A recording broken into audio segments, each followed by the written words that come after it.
And there you go. It's an e-ink phone. Today I'm here with something pretty interesting. This is an e-ink phone. I've always wanted to try one of these. Sorry, it's a little dusty. Let me clean that off there. Much better. So this is an e-ink phone. This is by Bigme. I've done some of their tablets and stuff.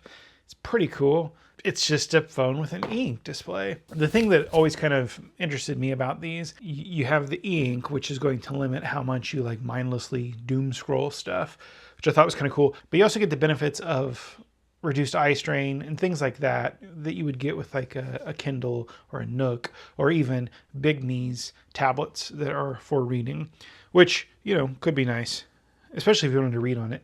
I will say this does run Android 11, so it does use a little bit of battery. It's not super battery efficient, but when I'm just leaving it sit on the desk, I have this refresh. The screen refreshes every 5 minutes to update the time. You can change that to various times or have it not do it at all. I found that 5 minutes is a pretty good thing. I can look down and I know what time it is within 5 minutes. And then if I want, you know, I just push the button and it automatically updates. With it just sitting on the desk like that, it gets pretty good battery life. But yeah, let's go ahead and take a look at it on the desk. You don't get much in the box here. You get a SIM tool, you get a little booklet. It's in this nice foam padding. So let's go ahead and get rid of that.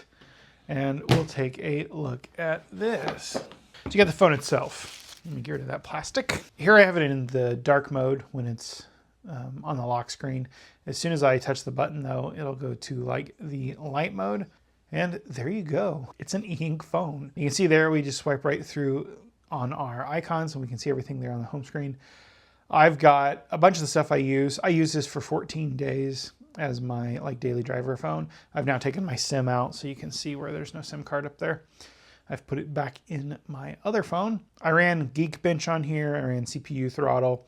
I did do a battery test. Where's that at? That's over here, I believe. Here we go, is the battery test. So I use this battery testing app to simulate a bunch of use the first couple of days before I put a SIM in it. And you can see that it's getting an average battery life of 9.73 hours. From 321 tests. I did a CPU test, multimedia, you know, you can see all this stuff there on the screen. It's pretty accurate. What it does is it just does a bunch of simulated tasks. Let's see, we'll run a messaging one just for a second here to show you. So it'll come in here and it'll start simulating text messaging with a bunch of strings of text and whatnot. Occasionally it'll throw in an image to simulate some, you know, multimedia.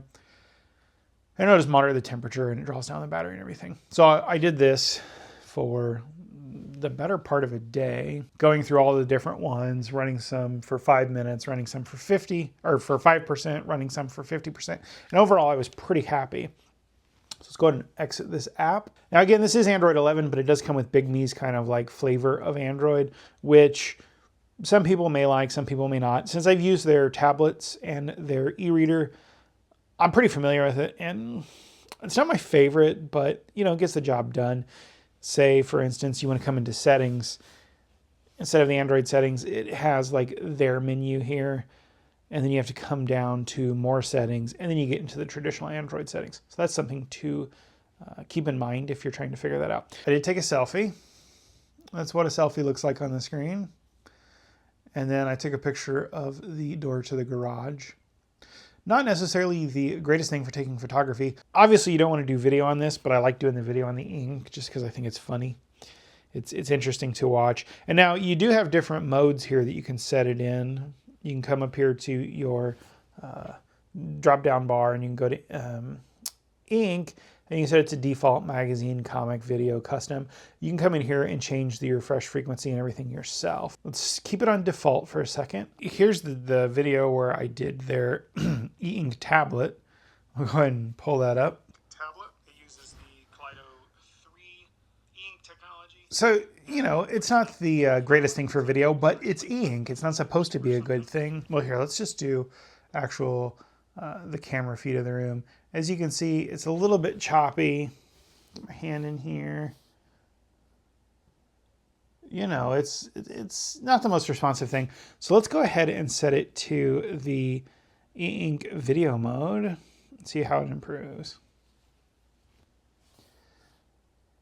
You do get some market improvement there, but there's still a little bit of lag and blur. But again, it's ink. You're not going to really be using that for this. So take that with a grain of salt. Other than that, there's not much really to show. I mean, it's an Android phone. You're familiar with an Android phone. One thing we can do is we can kind of talk about it a little more. So it does have a 5.84-inch display. Like most e-ink devices, it's pretty good with the glare. You can see a little bit of glare there. I have to like go out of my way to find that angle. If I'm just holding it and looking at it, it is pretty nice. You'll have better comfort for your eyes over a prolonged period. That's the one nice thing about e-ink, is it's generally better on your eyes when you're reading for a long time. And that would be nice. You could throw, it comes with a Kindle app. You can throw your ebooks on here, do whatever, read some PDFs, check out web pages, Reddit, whatever. Now, it does have auto ghosting elimination technology. I have noticed that it does a pretty good job about getting rid of the ghosting in the ink. Mostly that just comes down to the refresh rate. You can tinker with that. You can make it happen more often. You can make it happen less. The less you have it refresh, then the better battery life you're going to get as you speed it up. The way e-ink works is basically, this is the poor man's explanation, is there's either an on or off. And when you turn it on, it's black. When you turn it off, then it's just like the white gray of the screen. So the less you do that, the better your battery life gets. Just sitting on my desk, I can get a week out of this. And even when you're using it, it's pretty phenomenal. We played some video and we're only down 1%. I can't say that about my iPhone after a year of use. It does have 4G LTE. It has GPS in it, although again, I would rely more on the audio of the GPS when you're driving than the screen, because it is going to be a little bit slow to refresh if you're moving at speed. Just something to keep in mind. Again, it has Android 11, so it's got access to the Google Store, the Play Store. It has access to everything that you would on a normal Android 11 device. The front light is adjustable. I just kind of leave it on whatever it came with, but you could go in there and tweak that. I think it has like 36 different levels of settings there. It comes with a bunch of cloud apps already on it, like Bigme's Cloud, Dropbox, Google Drive, I think OneDrive, and then obviously you could go in the Play Store and get other things like that. If you really wanted to cut down on doom scrolling, let me pull up some social media here. So the first thing that came to mind was Nike's Facebook page. I don't know why. Maybe because I'm wearing some Nike shorts that I bought like 15 years ago. You can see here, you can do social media on it. It's just, it's an experience. Everything's in black and white, and there is a bit of lag and stutter there. But as you can tell, there's like not a lot of ghosting, and it's actually pretty good. I would say this is better than like my Oasis 2 can do books. It scrolls pretty smoothly and updates the screen well, and we got an adaptive athlete here, it looks like, in Paris, France. I don't know anything about sports, so yeah. But you see, it's not the most enjoyable social media experience. So what I would buy this for is if I wanted to calm down on my social media use, because obviously you're getting some enjoyment here, but there's no color, although they do sell a color model. I did not get that one. I got the black and white one, because the color kind of defeats the purpose of what I might want to use this for. This is a way to like simplify my life. But you could still come in here, check up on family and friends.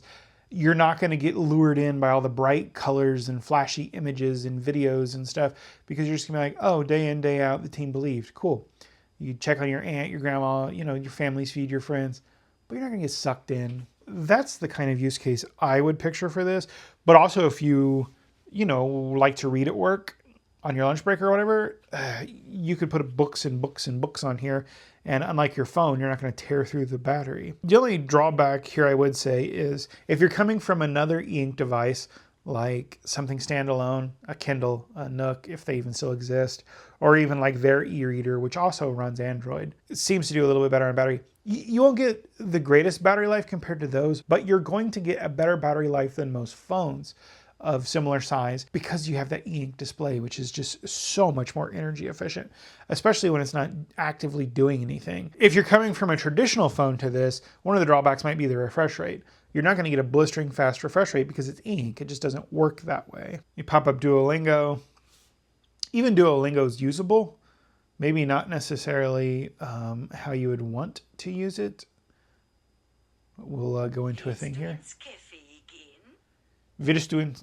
Oh, I haven't done this yet while using the app. Würdest du ins Café gehen? You see it's completely usable. The refresh rate's not quite what you would expect from a normal phone, but again, it's e-ink. So those are the only drawbacks I've really seen with this, other than like their weird kind of flavor of Android, but it's still Android 11 under there, so you can still go in and tinker with it and everything. I just wish maybe it came with a little bit less of their applications, but I get it. They're kind of tailor-built for their products. They're designed around, you know, the e-ink display and everything, so they're nice to have there because then you can kind of see what the potential of the device is. This is like a really, really cool thing. I love where e-ink is going. There's some competing technologies now. TCL has something called like paper something, but it's not as energy efficient as this. It does have like more vibrant colors and everything. For me, one of those like TCL phones, you get sucked in because you're still gonna have that mindless doom scrolling and stuff. Whereas with this, I don't want to doom scroll on it. I don't want to look at social media more than like 30 seconds with this thing. So I can go in, I can type in a specific person's name on Facebook, see if they've posted anything new, and then I'm out of the app instead of sitting there for like 30 minutes, like looking at ads and weird videos and no, unfollow this page, don't show me this page, you know. I just don't get sucked in. After 14 days of using this, I can definitely see a use for this. Since I am a full-time content creator, you can't tell by my editing, but I do need a device where I can go on and do look at social media and stuff a lot. This works for a lot of my personal stuff though. So if I, you know, kind of segregated my personal life to this device and then my content creation and stuff to another device, that would be a pretty good use case. And then I could just leave that content creation device in my office. So it's only getting used if I'm in there, whereas this isn't. I will say this is also really nice in the hand. It did come with this little rubberized case. I'm not the biggest fan of the case. Sometimes I notice like it tries to peel away, but I'm sure there's other cases. They may even sell some. I really enjoy this thing. And it got decent speeds on both Wi-Fi and my regular network. We'll do a little speed test here and you can see it's getting pretty good, like real-time updating there on the megabits per second. So this device works. If you want an e-ink phone, go ahead and check out this Hibreak Pro by Bigme. This one has 8 gigabytes of RAM and 256 gigabytes of storage. Honestly, that's more than enough for a phone like this. You're not going to be using this to play like top tier games or doing a bunch of crazy stuff. You're using this because you want to simplify your life, and the ink will help you do that. If you're using an e-ink phone, let me know. I'm genuinely curious to know who uses these kinds of things. There's the Simple Phone and a couple others that have been around for years, and one just came out with a third, I think Simple Phone maybe, came out with their third version, and a lot of people have a lot of complaints with it. That one doesn't use e-ink, it actually uses an LCD through a matte screen, whereas this uses e-ink. And personally, I think this is the way to go. You get a little bit of a smartphone, you can still go in and do everything, you're just kind of limited by the display, which in my case would help me stop doom scrolling. Anyway, I've rambled on really long with this video. I'm really excited about this thing. I may transition back to this as my personal device. I like it, and it's just a nice little phone. I'll see you guys in the next video. But I ran geek being geek, but you're gonna get a better